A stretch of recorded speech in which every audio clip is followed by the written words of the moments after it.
Fala pessoal, vamos começando de sopetão, não sabia que ia começar tão rápido assim, né? Estamos gravando já o nosso 20º, esse é o 22º, Fer? É. 22º podcast. E hoje eu tô aqui com a Luíse, que tá aqui no Instagram dela, Luíse. Como é que é o nome do teu escritório? É Luíse Andreasa Bussi, que é o meu nome, e interiores mais corporativo, porque são as áreas que eu mais atuo, né? A parte de interiores e projetos acaba sendo também projetos corporativos de interiores, né? Entendi. Então, pode pesquisar no Instagram, é luise.arqlb. Daí é mais fácil de então, encontrar. Vocês vão achar ela lá. O microfone? Pode puxar o microfone um pouco mais pra... É isso aí, perfeito. Então... Deixa eu pôr, acho que mais aqui, assim. Aí, tá bom, agora ficou certinho. Tá. Eu sou o Alexandre e eu sou o host, vou conduzir essa conversa aqui, vai estar os Instagrams aqui em algum lugar que a Fer vai colocar, e na tela vai ficar passando aqui também o Instagram da Luíse, e sigam a gente nas redes sociais, acompanhem a gente no Spotify, nas outras redes que a gente tem. Eu não lembro de cabeça quais são, mas logo vocês vão descobrir. Eu quero saber, Luíse, quem é você, Luíse? Quem é você? Não tô no programa nenhum de televisão. Boa, Arquivo Alexandre. confidencial aqui. Não. Assim, infelizmente não temos nada, nenhum segredo, nada. Ou infelizmente, não sei, né? Mas meu nome é Luíse, eu tenho já um escritório há bastante tempo, eu estou trabalhando no mercado de arquitetura, principalmente na parte de interiores, esse ano a gente fez 25 anos de formado. 25 anos de formado? 25, e passou muito rápido. Você se formou aqui em Curitiba? Sim, na PUC, na turma de 96, a formatura 97. Aí eu tive um primeiro emprego, aliás, meu único emprego fora o meu escritório, foi numa empresa que fazia layouts de escritório. Aí o meu gosto, desde então, pelo projeto corporativo. E de lá para cá, eu tive um escritório, eu tive uma sociedade que foi muito bem sucedida, e a gente chegou à conclusão em 2016 que a gente, cada um podia seguir seus caminhos, até porque eu gosto muito da parte acadêmica. Então, agora, já tem algum tempo, fui fazer meu mestrado, fui me aprofundar nas minhas pesquisas. Então, faz 5 anos, 2016, agora 6 anos, né? Bem nessa época que a gente separou os escritórios. E desde então, eu tenho o meu escritório, né, que leva meu nome, Luíse Andreasa Bussi. E eu faço projetos comerciais, projetos de interiores. O foco maior do escritório são projetos de interiores, né? Eu gosto da parte interna, né? Tanto da casa quanto dos escritórios. E o escritório acabou sendo uma paixão que eu comecei, né? Logo depois, acho que talvez por ser o primeiro desafio, e eu peguei esse gosto e até hoje me acompanha nesses projetos. Show de bola. Você dá aula, alguma coisa assim? Sim. Por enquanto, até então eu ter concluído meu mestrado, eu sou professora convidada em módulos de pós-graduação.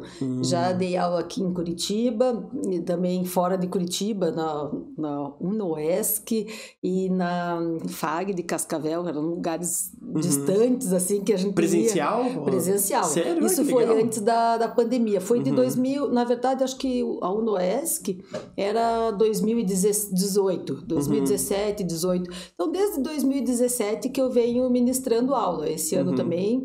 Agora, com o mestrado, né, talvez eu tenha mais algumas aulas em graduação. Agora abre mais possibilidades, né? É uma coisa que eu gosto bastante, gosto de compartilhar conteúdo, porque assim, quando você está estudando, e até para o dia a dia do trabalho, né? Quanto mais a gente vai pesquisando, é uma linhazinha que você vai puxando e não tem mais fim.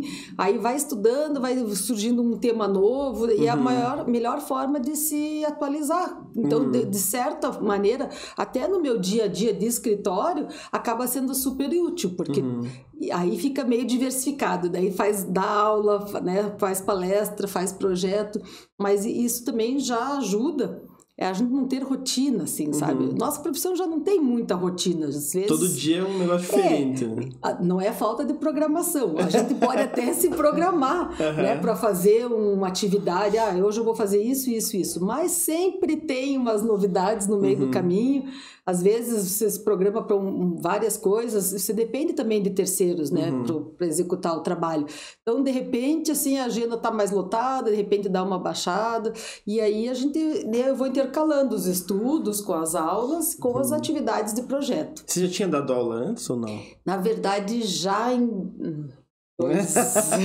2 e alguma coisa aí. 2010, né? 2010, eu já tinha... foi de 2007 a 2010. Aí a gente dava aula também em pós-graduação, tinha o CEPDAP ainda, a gente começou dando aula no curso de pós-graduação de interiores residenciais e também na Universidade Positivo de interiores residenciais. Aí chegou no momento que a demanda do escritório estava muito grande, então 2010 até 2017 a gente ficou focado, digo a gente porque eu ainda tinha a sociedade, a gente ficou mais focado no escritório. Aí, no 2016, quando a gente separou os escritórios, eu já estava com essa vontade, né, de investir mais na parte acadêmica, que daí eu voltei a dar aula sozinha, na pós, e também fazer os cursos, né? E aí eu fui fazer o mestrado e tudo isso. Daí chegamos aqui hoje. Estamos aqui hoje conversando. Aí passou 2022, quando a gente viu, passou pandemia, graças a Deus está passando, né? E a gente nunca sabe o fim, mas pelo menos estamos bem, né? Agora já está num horizonte próximo. Sim, né? Já parece que é um pouco... As rotinas se alteraram, né? O estilo de vida, eu acho que... É como a gente conversava antes, né? No comecinho, vocês mudaram de lugar, eu acabei indo home office. A gente teve várias mudanças, mas eu acho que agora a gente consegue, né, delinear um pouco mais um horizonte. Assim. Agora não fica muito incerteza, né? Tipo, que antes era muito fecha, abre, e bandeira não sei o que e tal. Exatamente. Era muito confuso, né? A gente não tinha muita noção. Na verdade, assim, né, Alexandre, a arquitetura também tem, fora a pandemia, ela também tem seus altos e baixos, assim. Por estar 20 anos trabalhando com isso, eu já peguei alguns momentos, assim, a gente disse assim, que bacana, né? Foram só flores, mostras, quem né? Dera. Tô super, sempre o mundo de, né? Tipo, o mundo do Instagram que a gente brinca, assim. Não, a gente, nesse período, né? Teve 2008, teve uma crise grande, então já deu uma baixa no mercado, depois reagiu bem. Depois 2016 também já tinha dado uma baixa. Aí vem 2020, né, quando a coisa está começando, né, o mercado se reerguer, dá uma baixa e daí de repente as pessoas ficam em casa, pronto, sobe novamente, né, o mercado. Então, assim, a gente já tem que ter uma certa resiliência para exercer arquitetura. Já está calejado. Já tem que, isso vai fazendo, assim, tipo, tem vezes que ainda é estranho, né, falei, poxa vida, né, com tanto tempo, ainda passando por umas coisas que todo mundo passa, né, mas talvez outras profissões, eu acho que eu não sei se existe isso, né? Porque não tem como saber, mas eu acho que pelo que outras profissões parecem um pouco mais estáveis, né? A arquitetura, ela já tipo, não é para os fracos, né? Tipo, você tem que tem que ter essa resiliência. E também eu aprendi muito isso por fazer projeto corporativo. Que quando você faz projeto corporativo, por exemplo, você tem que ter um caixa para você poder receber o projeto dali a 2, 3 meses, né? 60 dias que você faz, emite a nota e recebe dali mais para frente. Então, isso também dá uma certa resiliência, assim, sabe, para o dia a dia. Então, chegamos hoje, né? Passei por Covid, mas chegamos hoje super bem, tá ok. E achando super agradável essa nossa conversa. Então, agora tô mais tranquila. Agora tá mais tranquila. Que eu já sei como é que, né? O caminho que a gente pode seguir, daí tá tudo certo. Show. E você fez mestrado no quê? Então, eu sempre tive uma inquietação. Na verdade, a minha história do mestrado é um namoro. Porque logo quando eu saí... Não sei se é bom, se é ruim agora. É um namoro bom. Agora é bom. Agora é bom porque terminou também. Mas no sentido assim, quando eu mudei, né, do meu único emprego, carteira assinada, que era a empresa que fazia layout de escritório, para o meu escritório, uma das coisas, até naquele ínterim de eu saber o que eu ia fazer, eu já tinha vontade de fazer o mestrado. Eu cheguei a fazer o mestrado, passei no processo seletivo, e daí, no que eu passei, não teve o curso, porque naquele ano, era 2000, lá assim, pra trás. 2 ali, o que aconteceu? Tipo, as federais entraram em greve e era um convênio da Universidade Federal do Rio Grande do Sul com a PUC. Aí as federais entraram em greve e não teve aula. Quando voltaram as aulas das federais, a CAPES não regularizava mais um curso ser realizado, por exemplo, na PUC, com o título dado por uma outra universidade, que era o caso da Universidade do Rio Grande do Sul. Aí eu falei, bom, então quer saber, eu vou me dedicar para o escritório. E aí, realmente, assim, eu deixei de lado. Mas sempre fiquei com essa vontade. E uma coisa que sempre me intriga, assim, me intrigava no dia a dia, até virou um pouco do jargão, um pouco disso, mas a influência que os espaços têm no dia a dia das pessoas e no comportamento. Então, eu sempre queria entender, hoje eu sei, depois quando a gente entra no mestrado, a gente descobre que tudo tem nome. Então, eu descobri que essa minha inquietação tinha um nome, eu queria pesquisar a relação pessoa-ambiente, que é muito o que trata a disciplina de psicologia ambiental. Na faculdade eu gostava das disciplinas mais teóricas, teoria da arquitetura, essa parte, percepção ambiental, isso me acompanhava, só que na prática a gente acabava se distanciando dos termos, né, técnicos. Aí quando eu fui fazer o mestrado eu descobri que essa área da psicologia ambiental, que é uma área que eu gosto bastante, que investiga essas relações, ou seja, a gente sofre influência do ambiente, né? E o ambiente, por outro lado, também nos determina certos tipos de comportamento, que nem, por exemplo, a gente está aqui, né? O ambiente é super agradável, né? Preparado para essa nossa conversa e ela flui normalmente. Ao passo que, por exemplo, quando você vai num outro ambiente, ele já pode condicionar um outro tipo de comportamento, mais formal, um pouco mais sério, né? Uma situação diferente. Então, foi nessa área que eu fiz a minha pesquisa de mestrado. Somando também, não tinha como eu não fazer, porque eu entrei em 2019. Fiz as disciplinas lá, eu sou mestre pela UFSC, então eu tinha que ir toda semana para a UFSC. Em 2020...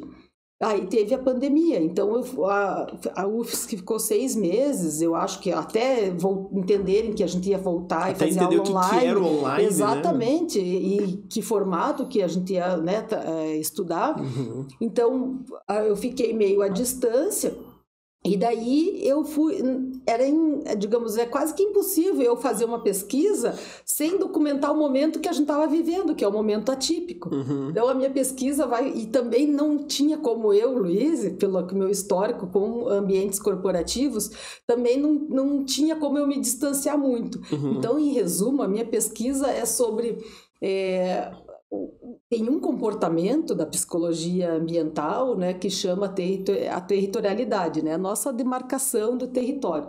Então, eu estudei a manifestação da territorialidade por parte das gerações emergentes, que são as gerações que vão começando a ocupar o mercado de trabalho, mas daqui para frente são as gerações que vão exigir os novos ambientes de trabalho. E isso sobre o impacto da pandemia. Né? Como isso é tipo isso? Título de mestrado, né? Exatamente, aquele nome tese assim, ali, gigantesco, cheio de termo técnico. Não tem como eu te falar, você me perguntar do que é a tua pesquisa, eu falei, bom, é agora. Mas agora a gente vai escrever aqui, ó, o título. Ó, não, aqui embaixo, ó, tô vendo aqui. Aqui embaixo tá o título, depois a Fer coloca. Sim, depois eu passo direitinho, assim, porque sabe que às vezes até eu, assim, na hora de escrever toda a pesquisa. É que mas tem que ter um embasamento, né? Até na própria tese ali tem que ter Não, é metade, daí a minha pesquisa ficou metade teórico, né? E a outra metade eu fiz uma entrevista com uma empresa júnior da engenharia de produção da UFSC, a meninada que estava assim da faculdade, mas já atuando nessa empresa júnior de engenharia de produção, super bacana, eles preocupados com o ambiente, né, dessa sensação de bem-estar que o ambiente produz, aí foi super legal, assim. Não, eu acabei de fazer, eu entreguei agora em maio mesmo. Sério? Que eu consegui protocolar, né, daí a gente tem que fazer, você passa pela banca. Nossa, se a gente acha assim, até então, né, acha o vestibular, acha a faculdade difícil, difícil quando você passa pela banca, assim, a vontade é, tipo, chorar que nem criança, assim. Ufa, é uma sensação... Nossa, mas foi super recente, então. Sim, até porque eu tive que... Ficou 6 meses trancados, daí quando eu tive Covid ano passado, eu precisei pedir mais 6 meses de prorrogação. Então, acabou atrasando quase que 1 ano. Mas a gente fala, né? 1 ano passa rápido e agora já tá entregue, assim. Não, e agora a gente já tá no meio do ano já, né? Praticamente. Tá super rápido passando. Na hora que virar dia 1º de junho, é de se preocupar, né? Começa a se 6 aí já começam as coisas de Natal já surgindo nas lojas. Não, calma, Alexandre. Ainda tô assimilando, assim. Agora é o mês, assim, que mal parece que você tá bem, assim, você ainda vê o começo do ano e o final do ano tá meio longe. A hora que vai pra junho, julho, daí...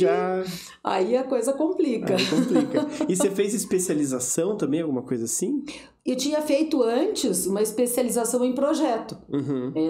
Na PUC, em 2004. E aí foi uma pós bem interessante, assim, uma especialização que falava bastante do projeto de arquitetura. Eu acho que a gente entra na faculdade, eu vejo hoje, né? Assim como eu dou aula em pós-graduação, muitos dos alunos são alunos de pós-graduação. De pós-graduação, desculpa, são alunos que estão recém saindo da graduação e entrando na pós-graduação. Eu acho que a gente entra, acho que talvez muito cedo na faculdade, então a gente aprende as coisas da faculdade, mas quando você faz uma pós, parece que você tem uma outra percepção, você reflete mais, pelo menos foi assim comigo, assim. Não, comigo também. E eu acho que não é legal, assim, tipo, não é só a maturidade, mas aquilo começa a já fazer um certo sentido. É outra cabeça, né? É outra situação, você já começa a ver, não, é assim, então é dessa forma. Exatamente, assim, você já pode ver, por mais que não tenha, como o meu mestrado, né, o que a gente tem que ler é uma carga de leitura. Eu brincava, assim, tinha uma professora que eu encontrava com ela e eu tinha medo de falar com ela, porque cada conversa eram mais 100 páginas que ela me dava. Ela já me dava mais uns 2, 3 livros para eu ler. Mas mesmo que seja um conteúdo teórico, depois de um certo tempo, aquilo você consegue, digamos... retirar o que você pode usar no teu dia a dia, assim, isso é muito bacana. Então, quando eu fiz aquela pós, lá atrás, em projeto, automaticamente, assim, já ajudava a pensar em como fazer os projetos, né, com várias preocupações, principalmente as ambientais, né, da sensação de bem-estar, o conforto, acho que são preocupações que sempre tiveram ligadas. E aí, quando se tem um desfecho, porque eu ainda pretendo continuar estudando, né? Mas nessa parte da etapa do mestrado acaba sendo um ponto de encerramento de várias pesquisas que eu já vinha fazendo, assim. Só que tem uma diferencinha só no tempo, né? Quando você está dedicado no escritório, a rotina meio que te consome, assim. Você acha que não tem tempo para mais nada. Aí quando você faz mestrado e trabalhar ao mesmo tempo, daí você descobre que tudo você consegue organizar e acha um tempo, assim. Talvez na faculdade, acho que o pessoal fica... todo mundo que fez faculdade fica mais focado, talvez, em entregar o que é pedido, né? Então, tem a prova, não tem trabalho, e fica muito focado naquilo, fica difícil de absorver, às vezes, né? Tanto que o pessoal até brinca, fiz a prova, passou 5 minutos, já não lê mais nada. Acabou, se tiver prova de novo, tô ferrado, né? É ruim isso porque você perde, talvez, muita coisa, ao invés de absorver, você acaba expelindo, né? Porque, na verdade, na faculdade de arquitetura, a gente tem mais trabalhos. Então, tanto é que, assim, tem colegas que gostam. Eu tenho pavor de virar à noite trabalhando. Assim, eu acho que o que eu tinha para virar à noite eu virei na faculdade, assim... Hoje em dia, não, nem pensar. Mas nem que tenha que trabalhar super cedo e vou trabalhando até tarde, não tem problema. Mas passar a noite trabalhando... Então, a gente tinha muito trabalho. Porque é um volume, assim, mesmo... Seja ele, na minha época era à mão, agora no computador. Independente do software, né, ou do recurso que você use para realizar os projetos e os trabalhos, é muito demandado. Desenho é uma coisa que não tem fim. Tipo, você nunca vai... Você pode pegar um projeto prontinho, tá prontinho para você entregar para o cliente. Se você olhar mais uma vez, você vai querer complementar, Mexer, dar um você vai detalhamento querer, a mais. falar assim, não, mas eu podia fazer um detalhe disso, ou eu podia ter, sempre vai ter uma coisinha, então nunca termina. Então é importante a gente saber o momento, né, mesmo na faculdade, né, de deixar, não, agora tá pronto, e então, enquanto você tá fazendo faculdade, a gente não tem muito isso, porque tem um volume de entregas para serem feitas, né? Acho que talvez por isso que quando a gente faz uma pós, e eu sou super favorável, que aí você tem mais sobrecarga de coisas para fazer, com outras responsabilidades, mas você tem, acho que, digamos, um espaço ali no teu cérebro, no teu físico, que tá inteiro voltado para aquele aprendizado, sabe? Coisa que a gente, às vezes, não tem, né? E quando você falou que você fez a parte do mestrado focado bem nessa questão ambiental, né? Aí que entra a biofilia, que você comenta bastante. Então, na verdade, olha só, é uma historinha, né? Não é muito, manda bala. Não é muito comprida. Assim, a história com a biofilia, eu estava até pensando como é que começou. Na verdade, em 2015, final de 2015, a gente foi num lançamento de um produto, de uma marca. Eu tive que sair mais cedo e meu ex-sócio ficou lá no evento e tal. Daí ele voltou do evento e falou assim, olha, que pena que você foi embora mais cedo, porque eles falaram... Sortearam um carro e você tinha ganhado. Eu teria ficado, eu teria voltado. Mas eu acho que foi um carro, em outro sentido. Porque ele falou assim, olha, o lançamento de tal linha, né, no caso, que estava acontecendo... Era de imobiliário? Não, era uma marca, na verdade, é uma marca de carpetes. E é uma multinacional, enfim, e ela estava lançando uma linha de carpetes que tinha a pegada, justamente a pesquisa dessa linha era toda essa relação com a natureza. Eu lembro que ele me falou aquilo, ele falou, nossa, tinha certeza que você ia gostar disso, pena que você saiu mais cedo. Eu falei, puxa, que pena, tal.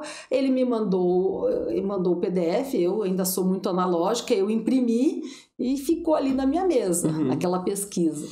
E daí passou o tempo, foi 2016, de repente, um belo dia de 2016, a gente já estava com os escritórios separados, assim. Eu falei, gente, mas engraçado, esse documento está aqui, eu tô sempre para ler com mais tempo, sempre com mais tempo. E de repente eu comecei a ler, era uma pesquisa que falava, ali que começou. Era uma pesquisa que falava dos impactos positivos da natureza, dos ambientes naturais nos ambientes de trabalho, ou seja, da proximidade com a natureza nos ambientes de trabalho. E ali, Alexandre, foi tipo um imã, assim, a hora que eu demorei para ler, assim, acho que eu fiquei uns 3, 4 meses ali. Mas isso tentando. Que é biofilia ou não? Não, vou te contar. Aí eu peguei aquele material e falei, gente, mas por que isso é tão legal, né? Até aí, eu fiquei com vontade de ler. Não, eu vou te passar o PDF. Até eu fiquei com vontade de ler. Quer ver? É uma pesquisa, assim, bem fácil. Claro, uma pesquisa, agora já tem pesquisas mais atualizadas. É uma pesquisa de 2015, feita por um instituto que analisou o impacto dos ambientes de trabalho, como a natureza impactava. E nesses estudos começaram a comprovar que a pessoa, por exemplo, que fica submetida a um ambiente que tem iluminação natural, que tem cores diferenciadas, né, que tem acesso às plantas, né, que daí aí que vem que as pessoas pensam que a biofilia é só a parte de plantas. Esse ambiente, as pessoas tinham uma melhor produtividade. E eu, como fazia muito projeto corporativo, nossa, na hora eu peguei e comecei a estudar, e assim, era uma coisa meio autodidata, não tinha curso não tinha muita disso. Informação sobre isso. E a bibliografia toda em inglês, você tinha que parar um tempo, assim, por mais que se fale, não é aquela coisa fluente.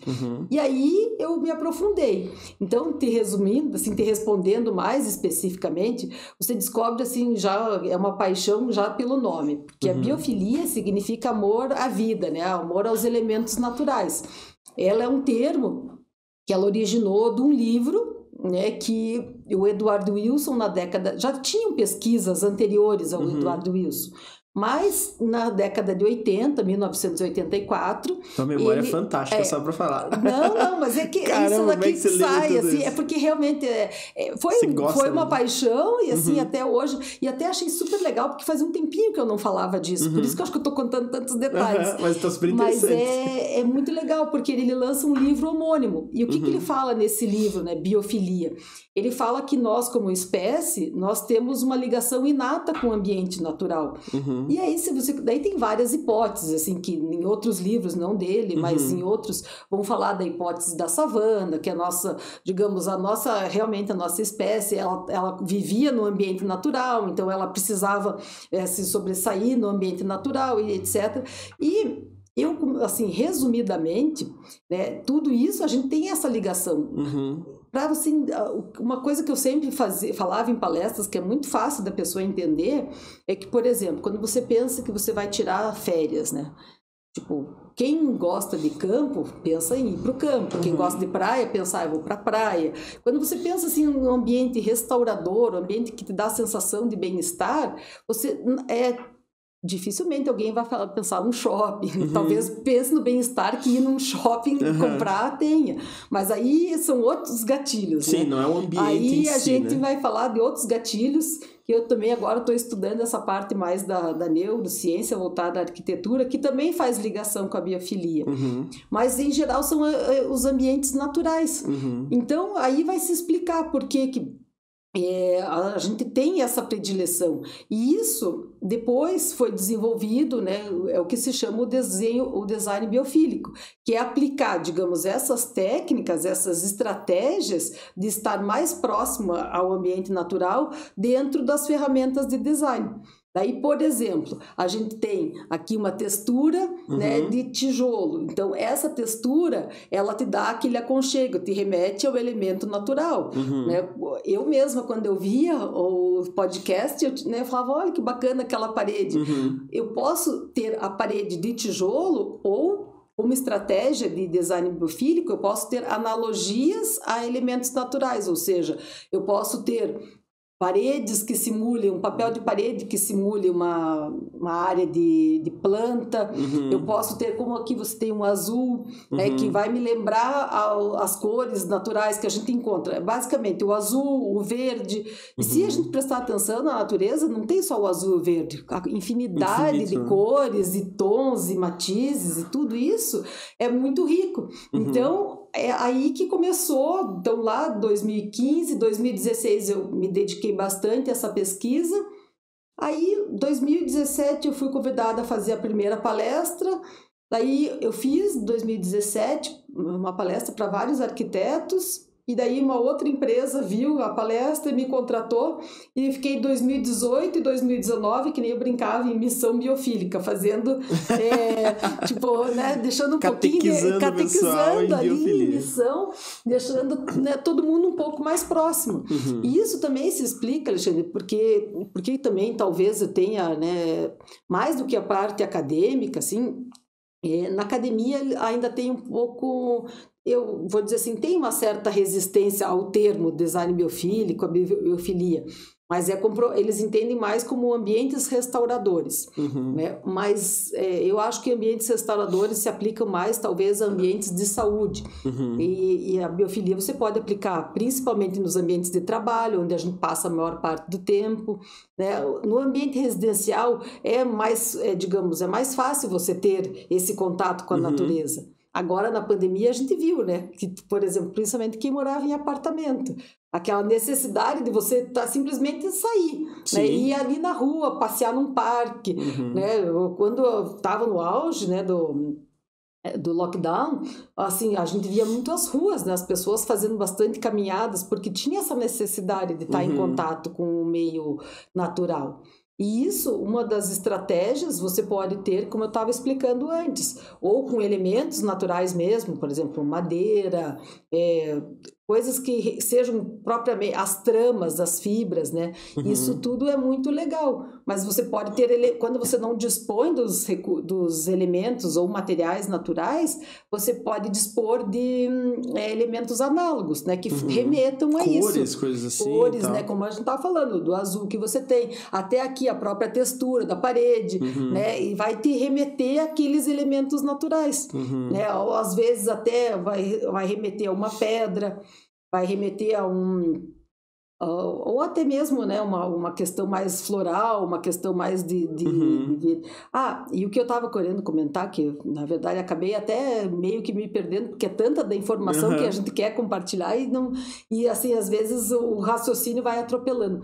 Mas me chamou a atenção, porque a gente vinha de uma fase, de um desenho muito, principalmente onde a gente bebe, né, as fontes, que é o design italiano. Era um momento que as linhas eram muito retas, assim, sabe? O mobiliário era tudo muito... Mesmo o mobiliário sob medida, assim, sofás, cadeiras... Era um mobiliário muito reto, as linhas eram muito, muito, muito limpas. E com o tempo, isso, assim... eu começava, por isso que me chamou a atenção, quando eu comecei a ler isso sobre natureza, assim, eu entendia por que às vezes os clientes queriam alguma coisa curva, e falava assim, curva, meu Deus, dava 3 tipos de medo, assim, né, ficava, meu Deus, como assim?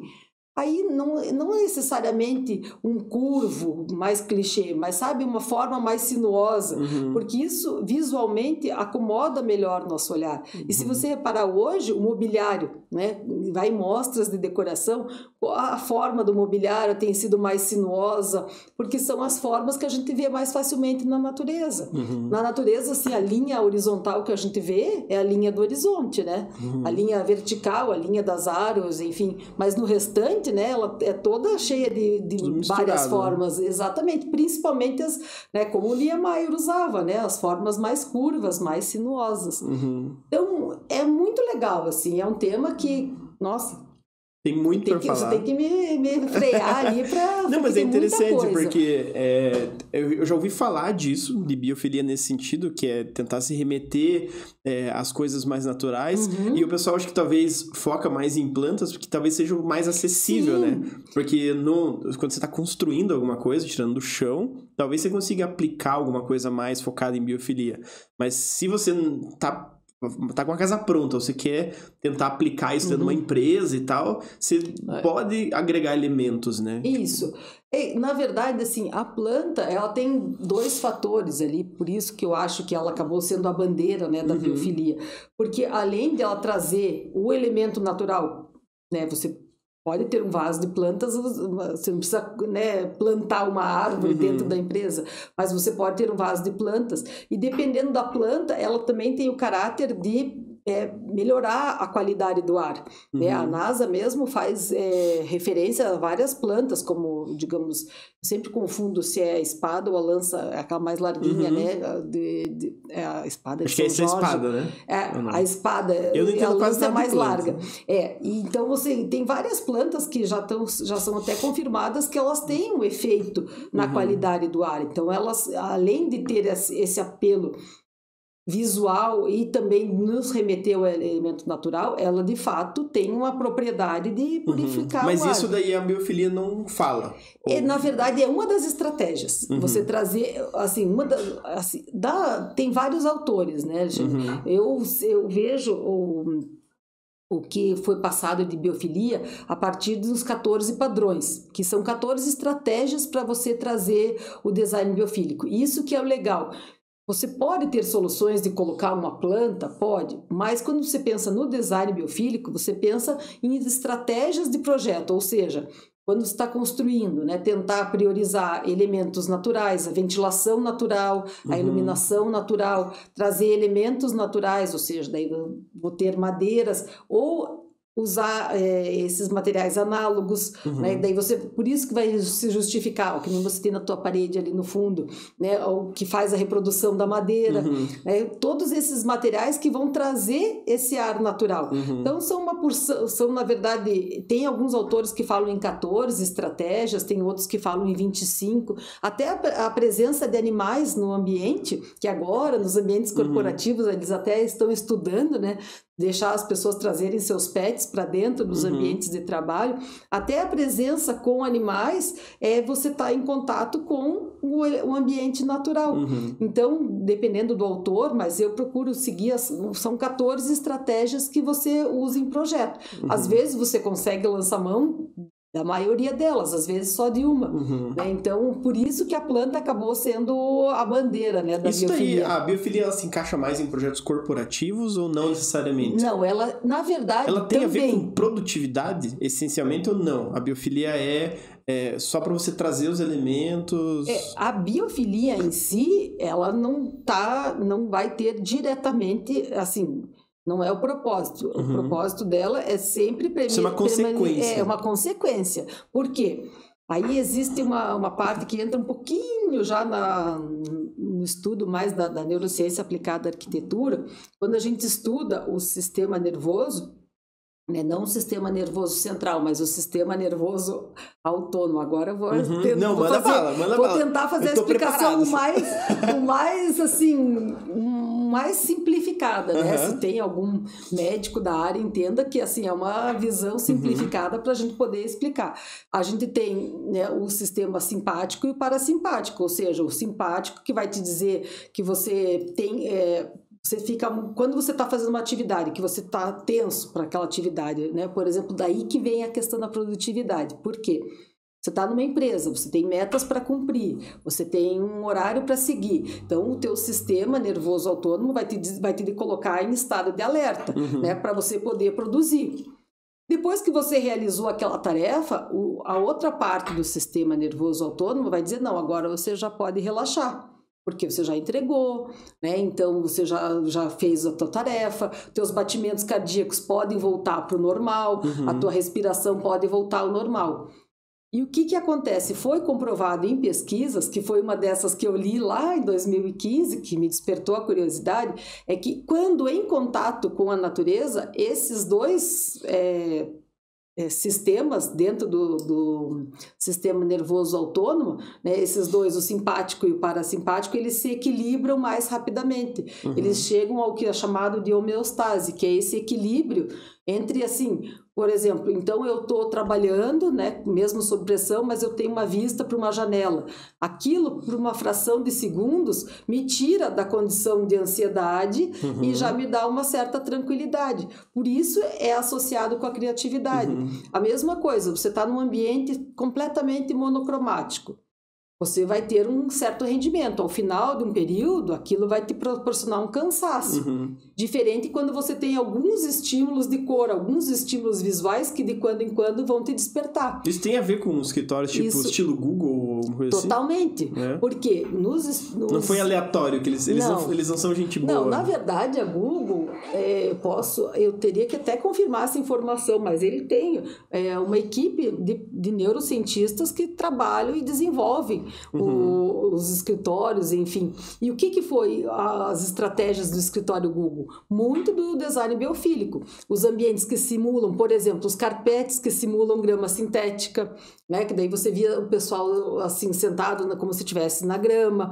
Os ambientes ao ar livre, os ambientes de descontração, né? Tipo as mesas de sinuca, essa parte mais do jogar. Para que a pessoa ela não fique sempre com o sistema focada no trabalho autônomo ali ativado, né? E sempre com aquele nosso instinto, assim, tipo, mais primitivo, assim, de sobrevivência. Não, ele está num ambiente mais descontraído e no ambiente mais descontraído é onde as ideias, né, podem acontecer, né? Porque você pode até produzir num ambiente sob tensão, mas não a longo prazo. Nossa, mas fantástico isso. Fantástico, porque é 100% aplicável, né? Exatamente. Aí, isso também tem uma única ressalva dos ambientes Google, que ficou, assim, muito, né, tipo, super tendência, assim. Se tiver alguém do Google ouvindo aí, ó, exatamente. Peguem a dica agora. O que acontece é que cada empresa tem que analisar a sua própria cultura, né? De repente eu tenho uma empresa que está acostumada com um padrão de salas, né, mais fechadas, porque questão de ruído. O ambiente telemarketing, como o Google, ele é um ambiente descontraído, mas para que ele seja de fato descontraído, ele tem que ter um super tratamento acústico, né? Porque imagine, se várias pessoas conversando ao longo do dia, se ele não tem um tratamento que absorve aquilo, mina a produtividade, no final do dia você está exausto.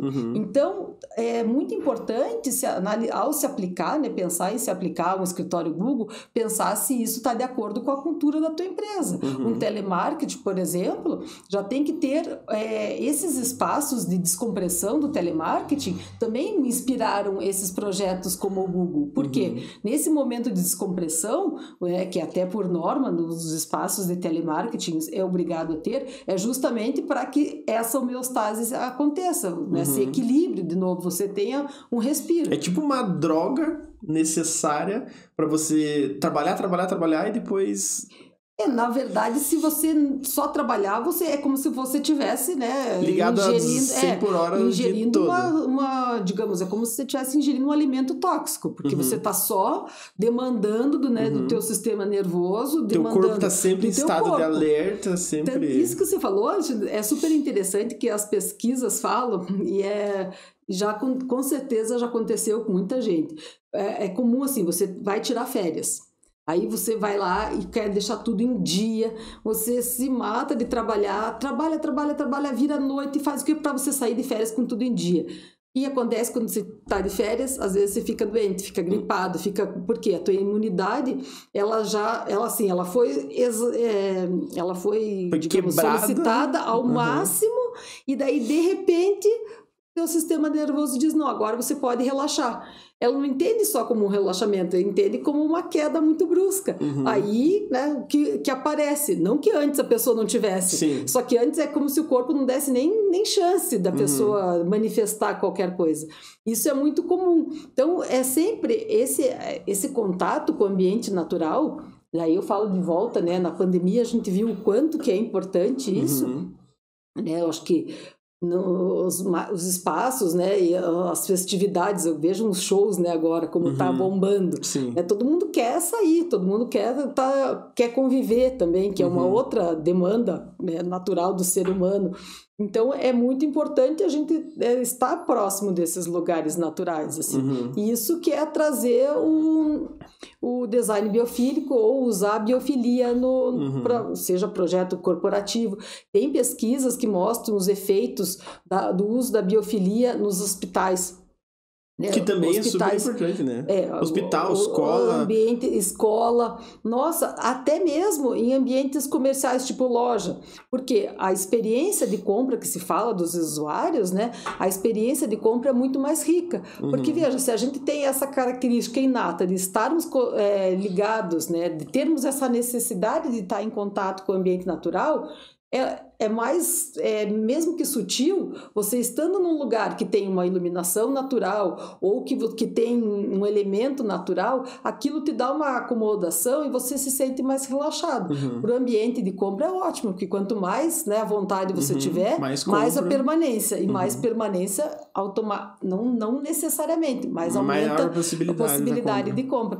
Então... E eu acho, assim, a biofilia, eu fico muito contente que quando eu comecei a falar disso em 2016, 2017, algumas pessoas falavam, é um termo novo e tal. Eu falei, não, já tem pesquisas desde 84. Talvez um termo novo para a região, exatamente. Talvez. Assim. Mas de uns tempos para cá, se você olhar, assim, né, nas mostras de decoração, Milão, que tem em Miami também, Art Basel, até nas próprias Casa Cor, nas mostras, cada vez mais a gente vê a inserção desses elementos. Eu fico super contente, porque é uma demanda que a gente tem. E empregar o design biofílico nos projetos, no caso de projetos corporativos, é mais produtividade e melhor bem-estar, porque a pessoa trabalha melhor, mas é porque ela está se sentindo melhor. No ambiente de saúde, tão significativo quanto. E no ambiente comercial. Então, ela tende a um caráter também de sustentabilidade, né, como um caráter, assim, tipo, do propósito de cada ambiente. Eu acho que é muito rico, assim, a gente... Ah, sim, isso é essencial, né? Porque quando a gente fala, você comentou de hospital, as coisas assim, eu vejo escola também, é tudo muito, acho que segue sempre o mesmo, hoje em dia não, né? Mas seguia sempre o mesmo padrão, monocromático, hospitais, todo mundo fala, putz, a cor do hospital, essa sala parece um hospital, então é tudo meio sem vida, meio triste, meio preocupante, daí eu acho que o nosso organismo não se adapta bem, né? Você quer ver? Ano passado eu, infelizmente, né, tava te contando que eu tive Covid e tive que ser internada. Mas felizmente eu fiquei pouco, fiquei uma semana. E, claro, num quadro de epidemia, eu fui para um quarto que eu quero acreditar que era um quarto improvisado. E daí até ficou eu e uma outra pessoa também no quarto. Tem uma pesquisa da biofilia que fala que um ambiente a diferença que faz na saúde, um ambiente com uma janela, né? Mas uma janela com vista. No meu quarto tinha uma janela, mas era uma janela que dava para a parte do ar-condicionado, sabe, dos equipamentos. Uma coisa feia. Feio, meio barulhento. O barulho do próprio hospital, né, que é barulho daquelas portas, das macas. Eu ficava, tipo, já estava melhor da Covid, e eu começava a refletir no impacto do ambiente, né, tipo, na minha restauração. Eu pensava, bom, ele tem uma janela, mas ele tem uma janela para um espaço barulhento, ao passo que se ele tivesse uma janela para uma área verde, assim, aquilo lá realmente dava um conforto. Eu fiquei vendo a cor das paredes, né? Já tinham elementos tinha uma cabeceira mais madeirada, assim, então isso dava um certo aconchego. É que por muito tempo, na arquitetura, quando a gente falava em ambientes de saúde, pensava na asepsia, né? Porque realmente você tem que ter um ambiente asséptico totalmente, que ali a proliferação... Asepsia, né, de limpeza, isso. Exatamente, tem que ser um ambiente muito, assim, limpo e no sentido, assim, até esterilizável. Mas isso não quer dizer que ele precisa ser totalmente monocromático, porque isso já, daí, até em pesquisa já se comprova. Né? Então, é toda uma ambiência que tem que ter, e eu mesmo, quando eu estava com a Covid, eu ficava refletindo, puxa vida, né? Se ele tivesse, né, uma cor mais agradável, uma janela com iluminação natural, porque era dia e noite, para mim, assim, eu via que tinha uma abertura ali, já era melhor do que nada, mas ainda assim não tinha aquele potencial, que são elementos, né, que a gente pode lançar mão para melhorar. Então você saiu de lá e já deixou teu cartãozinho no sugestões e críticas. Não, eu só fiz agradecimento, porque olha, eu é que são pequenas, ali, né? Acho que pequenas alterações que podem impactar muito, né? É a questão de, por exemplo, a questão de plantas. Eu acho que acaba fazendo uma diferença muito grande de você distribuir plantas e plantas certas para os lugares, deixa o ambiente mais vivo, né? Mais natural, você fica com mais vontade de fazer as coisas, né? Claro que ambientes tipo hospitais deve ser mais difícil de você sair distribuindo plantas para tudo que é lado ou colocar revestimentos diferentes por essa questão, né, de asepsia que você comentou. Então eu não posso ter um material sujo, não posso ter rochas lá, talvez, que vai soltar pó, dependendo do lugar, né? Se a gente falar dos ambientes de saúde, o mais complicado são superfícies que sejam de alguma forma porosas, que não pode, né? Porque ali são... Tanto é que todas as superfícies são altamente esterilizáveis, né? Os tampos que a gente vê no mercado, por exemplo, os produtos, né? Que não tem nenhuma porosidade para não absorver nenhuma questão.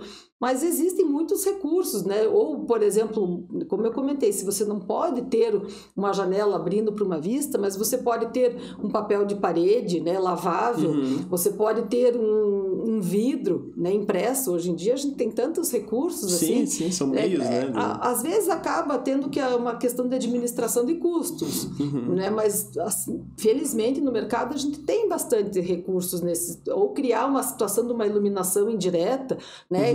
Num material translúcido que faça esse efeito da luz do dia, que se aproxime um pouco mais. Isso são recursos que vão só valorizar o teu projeto. Que existem essas possibilidades hoje, né? Eu acho que está sendo cada vez mais pesquisado isso e implementado. Eu não sei aqui no Brasil, esse termo biofilia, esse conceito, está sendo implementado pelas pessoas ou ainda é novo? Não, eu já vejo bastante, assim, sabe? Que nem eu comentei ali, eu vejo em mostra, em Casa Cor, já tem vários ambientes que usam esse apelo, né? E citam que são projetos que foram feitos com estratégias do design biofílico. Eu acho que até, principalmente acho que as mostras são bem responsáveis por difundir isso. E principalmente, né, voltando à questão, por esse momento que todo mundo passou, a gente cada vez mais, até passar esse efeito mais restaurativo, sabe? Passar esse período que a gente está agora vislumbrando um horizonte mais favorável, a gente ainda vai ter essa carência dos ambientes mais conectados com a natureza. Isso também, Alexandre, vai repercutir na sustentabilidade. Se eu quero ir para um outro viés da biofilia, uma aplicação é quando a gente pensa, né, num ambiente que ele vai ter iluminação natural, ventilação natural, eu estou falando em reduzir, né, o consumo de iluminação e ar-condicionado, que são os dois maiores vilões, né, num projeto, num consumo. Então a gente já está indo para um outro lado. Outras tecnologias que, por exemplo, eu posso ter pedras naturais, mas eu posso ter materiais análogos, ou seja, que não vão acabar com a produção das pedras existentes. Ou também que o corte de tais materiais não vai emitir poluentes, né, que vão comprometer a situação climática. Então, eu acho que é um campo bastante rico, que você pode...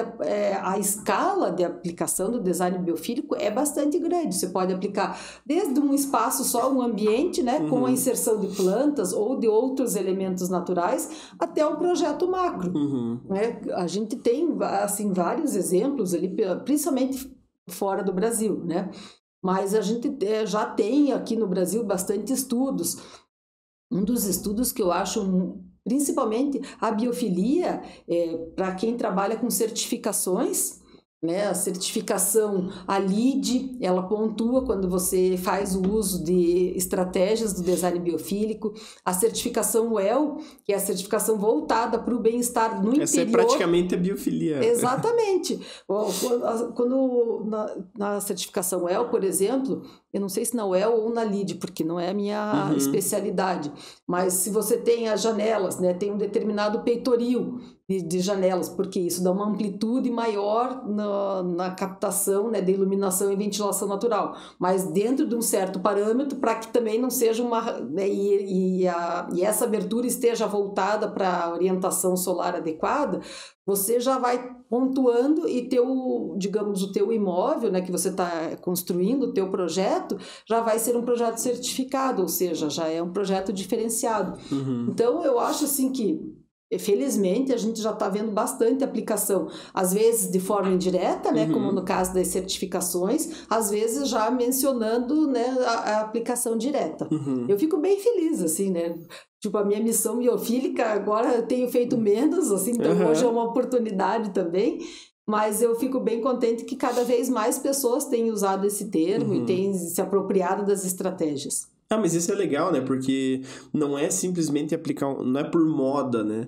Você tá aplicando por realmente melhorar a qualidade de vida ou a percepção na produtividade, não só a produtividade para produzir, ganhar mais, mas o conforto, né? De você poder, às vezes, estar no escritório, poder trabalhar confortável, com uma iluminação bacana, que vai te dar um sono bom de noite, que vai, sei lá, fazer você... ter cores legais nos ambientes que não vão cansar a tua vista, né? Isso eu acho que faz uma diferença. O que você falou é super legal, porque uma das coisas, por exemplo, em pesquisa que fala do ambiente corporativo é essa questão da regulação do sono. Hoje em dia, assim, tipo, a gente fica muito conectado, né, em redes sociais, nos tablets, e aquela iluminação...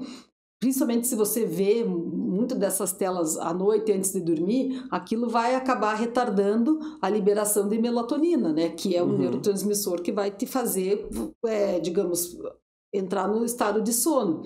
Então, quanto mais você tem essa situação da luz natural, você saber os ritmos, né? Isso eu acho super bonito da biofilia, a gente respeitar, tipo, é dia, é noite, as estações do ano. Embora em Curitiba, né, para quem é de Curitiba, né? Às vezes a gente tem as 4 estações no mesmo dia. É o famoso outono 3 graus hoje. Exatamente, né? A gente tem que abrir um parênteses, mas mesmo assim a gente já consegue entender. Então, quando a gente lança a mão dessas estratégias, é realmente, como você falou, não é muitas pessoas até achavam, quando eu começava a falar sobre isso, achavam, então é um termo que vai virar moda. Mas não é virar moda, é uma necessidade. Então, digamos, é uma área de pesquisa que veio para suprir uma necessidade que todos temos, de melhorar a questão, a produtividade vai ser uma consequência, melhorar o sono, melhorar o ritmo circadiano, né, do todo o teu corpo. Isso tudo se você tem como lançar a mão no projeto, é quase que, não digo uma obrigação você usar o design biofílico, mas você usar os recursos que tem disponível. Que o ser humano realmente é a peça mais importante, né? Tanto numa casa quanto num ambiente comercial ou no ambiente corporativo, ele é o centro e o porquê que existe aquele espaço. Então, a gente tendo esses recursos, a gente consegue fazer um projeto que vai melhorar, né, a vida, seja dentro de casa ou no escritório, enfim. E ainda mais com a geração hoje, que nem você estava comentando que usou isso como uma pesquisa no teu mestrado, isso está sendo cada vez mais exigente, né? A questão da biofilia. Porque hoje todo mundo almeja um escritório estilo Google. Todo mundo quer montar um escritório ou ter uma empresa, sei lá, ou trabalhar numa empresa que já tenha, que sala de descompressão seja o mínimo, né? Que tenha um lugar para você comer, que tenha cada vez mais comodidades, mas não comodidades no sentido de benefícios, né? Mas realmente para ter uma qualidade de vida melhor, um horário mais flexível, iluminação, um ambiente biofílico, acho que acaba linkando muito com isso, né? Porque antes talvez as pessoas não pensavam muito nisso, né? Era muito mais focado em, vamos produzir, o ambiente tem que ser dessa forma, o trabalho é assim. Hoje em dia já se abre múltiplas possibilidades, talvez a informação tá chegando muito mais rápido nos lugares, né? E permitindo que as pessoas queiram usar isso, né? Não, Alexandre, você tá eu tô me segurando porque você tá me dando oportunidade de eu falar várias coisas que estão assim, fresquinhas, que eu tive que ver. Isso que você Eu pesquisei tua vida antes. Não, mentira, eu tô achando, mentira. Eu achando que você andou lendo a minha pesquisa antes de Não, pesquisei não. Mas acontece o seguinte também, por isso que eu falo que estudar você puxar uma linhazinha dentro de um novelo enorme. Isso que você está explicando faz total sentido se a gente analisar o comportamento de gerações. Porque da geração, por exemplo, a minha geração X, né, e anterior a mim, quais que eram, digamos, os conceitos? A gente veio de uma geração, né, de uma época pós-industrial. E o que era falado? Era produtividade. Você, né, o esquema fordista, né? Você entra numa empresa, por exemplo, você tem metas, você tem horário, você tem relógio ponto, né? Aí que é no fordismo, que, né, a gente vai falar um pouco desses movimentos. E de repente, né, as pessoas começam a ter problemas de saúde e aquilo começa a aumentar, esses problemas de saúde, em função do quê? De uma produtividade, de uma estabilidade de carreira, né? Se perguntar, o sonho do brasileiro é o sonho da casa própria, né? Do ambiente, da estabilidade, e na empresa o que era você fazer uma carreira de empresa. Com a geração, já na geração Y, isso está sendo visto que, mas eu vou ter uma carreira, mas aí eu vou ficar, por exemplo, como meu pai, trabalhando a vida inteira, e daí vou usufruir quando? E não, eu quero ser feliz, eu quero ter autonomia. Virou tipo quase que um jargão, eu preciso ser feliz. Daí vem a geração Z, né, que vai dizer, não, eu quero ser feliz, mas eu quero também ter nem tanto, nem tão pouco. Eu quero também, o ambiente de trabalho não tem que ser aquele que eu seja escravo do trabalho, mas também ele tem que ser um ambiente convidativo. Só que ele também eu não posso eu tenho que ter uma certa perspectiva. Então, isso é bacana de você estudar o comportamento das gerações, porque são as demandas que vão surgir em projeto. Né?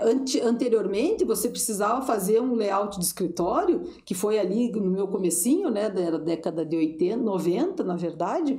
Você fazia e estavam mudando o tamanho dos computadores para os computadores menores. Aliás, minto, eram das máquinas e ainda para aqueles computadores que era o PC, né, que era maior, que ele era mais profundo. Então, a gente tinha as estações em L. Depois, com as telas planas, a gente já veio para uma mesa mais estreita. E ainda mais, pelos comportamentos, como a informação se transmite muito rápido, cada vez mais a gente vê mesas compartilhadas. Então, tudo isso, assim, Alexandre, o design biofílico ajuda você a entender que você tem que criar um ambiente que dê condições para que a pessoa consiga realizar suas atividades da melhor forma possível. Sem ter... O que acontecia com essa geração que o foco era só ter a carreira? Tem muitos problemas de saúde. E hoje em dia, nas empresas, o que era mais custoso era o capital humano. Né? Os gastos com recursos humanos eram muito maiores que os gastos com as próprios, digamos, o core das empresas. Então, isso acaba vendo assim, não, peraí, então se a gente continuar desenhando escritórios dessa forma, não dá, as pessoas não vão produzir, aí vai ser ao contrário. Não, então vamos pensar num ambiente mais Google, vamos dizer assim, um ambiente onde ela se sinta mais adequada, né? Que ela tenha os propósitos de vida atendido, sabe? Que ela não faz simplesmente só, ela não é uma máquina. Não é um robô. Exatamente, não é um robô, sabe? Ela tem que ter uma qualidade, tem que ter um porquê de todo aquele estresse. E agora também, nessa pesquisa que eu fiz com os estudantes, né, de engenharia de produção dessa empresa júnior, ela está super bem colocada no ranking das empresas júnior do Brasil, assim, e é um movimento que tem até, acho que surgiu na França, não sei, não vou falar exatamente porque... Mas eles manifestavam bastante a vontade de um ambiente mais descontraído, com uma hierarquia mais horizontal, ou seja, sem compartimento de salas. Mas uma coisa que foi muito perceptível, e para mim a pesquisa foi boa, a questão de território. Tudo bem, eu quero estar num ambiente com todo mundo, mas eu quero ter o meu espaço, porque ali eu preciso me concentrar, ali eu preciso, né, saber que eu posso ter a minha área preservada. Isso foi bem interessante, porque até então a gente pensava assim, não tem mesa própria, porque se você vê bem hoje, Alexandre, existem até, você não precisa ter um escritório fixo. Você pode trabalhar no que são chamados terceiros lugares, né? Tipo, você pode trabalhar num café, numa biblioteca, desde que tenha uma internet boa, né? Você tem ali, e se o ambiente for agradável, você pode desenvolver qualquer atividade. Então, cada vez mais essa conexão entre as pessoas e usando a tecnologia como background é importante. E é onde que entra o design biofílico? Nessa ambiência como um todo. Que nem a gente falava do ambiente Google. Não adianta você fazer um ambiente totalmente aberto sem o preparo acústico. Daí ninguém vai conseguir ficar lá no final do dia. Senão tem um efeito contrário. Exatamente. Nossa, fantástico isso. Fantástico. Eu acho legal assim, o estudo do design biofílico e até mesmo das neurociências aplicadas à arquitetura, porque tudo tem um porquê que o objetivo é a qualidade de vida e o bem-estar. Por exemplo, no trabalho... Isso faz sentido. Tudo exatamente. se encaixa, né?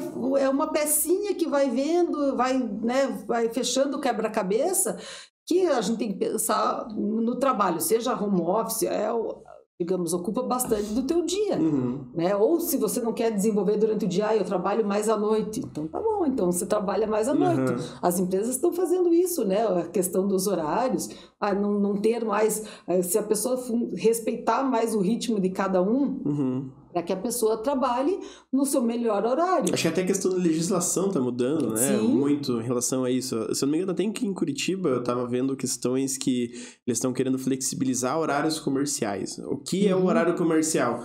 Logo cai isso, né? Porque o horário comercial acaba sendo relativo para lojas acaba sendo o mesmo horário, mas para trabalho, assim, remoto principalmente, ou questão de produtividade, é meio que relativo, né? Independe do horário que você vai trabalhar para ser ditado como horário comercial. É que acabou, acho que se convencionando, porque assim, pelo decorrer, nós somos, ficou mais condicionado que o ritmo circadiano é o seguinte, você desenvolve as tarefas durante o dia e usa os períodos que não tem a luz natural para dormir, para descanso e repouso. Mas pode ser que tenham pessoas que trabalham melhor à noite, né? Eu já não trabalho mais tanto. Depois de uma certa hora, eu já não funciono. Vai freando. Mas eu vou bem, assim, meu horário também. Eu faço as minhas atividades físicas de manhã. Aí eu começo a trabalhar, de repente, um dia às 9, outro dia às 10, mas realmente eu vou até quase 9h30, assim.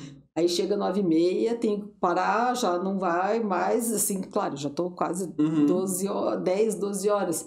Mas é importante parar e não ficar em contato com aquela luz, porque daí me faz mal para dormir. Aí no dia seguinte acordo, vai fazer exercício e daí começa.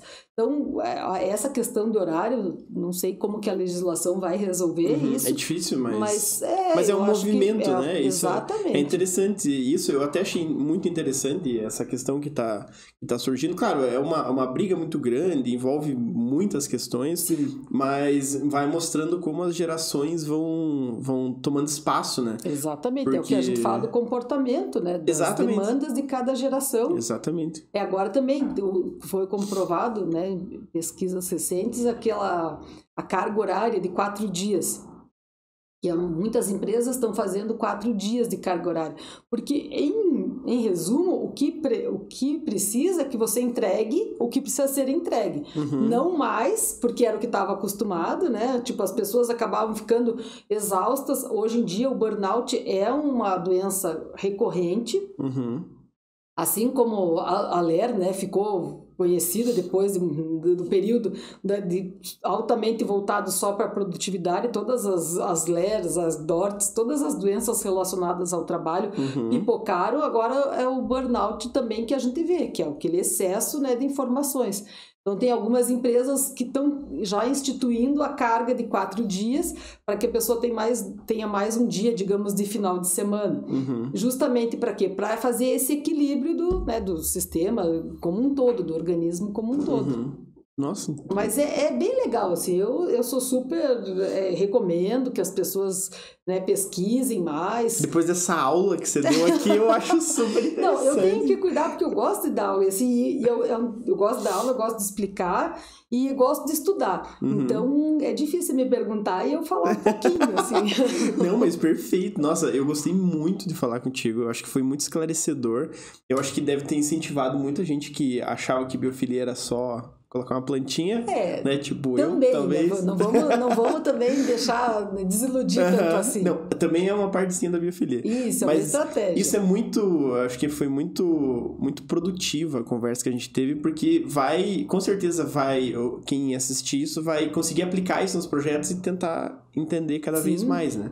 Daí, hoje em dia tá bem acessível as pesquisas, né? Já tem grupos de estudo também, então é bem, eu recomendo, assim. Não, mas show e também de bola. eu acabo postando pouco, mas no meu Instagram tem alguns insights, principalmente nas postagens mais antigas, né? Durante a pandemia eu fiz várias lives com outros profissionais que se relacionavam ao tema, então nas postagens mais antigas também tem conteúdo sobre isso, eu vou renovar também, pode entrar em contato por direct, talvez. Maravilha! Ó, tá aqui o Instagram da Luíse, e sumiu agora. Mas... É luize.arqlb. Fechou. Mas, Luiz, muito obrigado por ter participado aqui. Passou que eu nem vi. Assim. Nossa, eu nem vi também. Mas foi muito bom. Muito obrigado por ter aceitado o convite. Não, obrigado pelo convite. E é isso aí. Tá ótimo, gente. Fechou. Obrigada. Até mais, então. Sigam a gente de novo nas redes sociais. E a última vez que eu falo, eu prometo.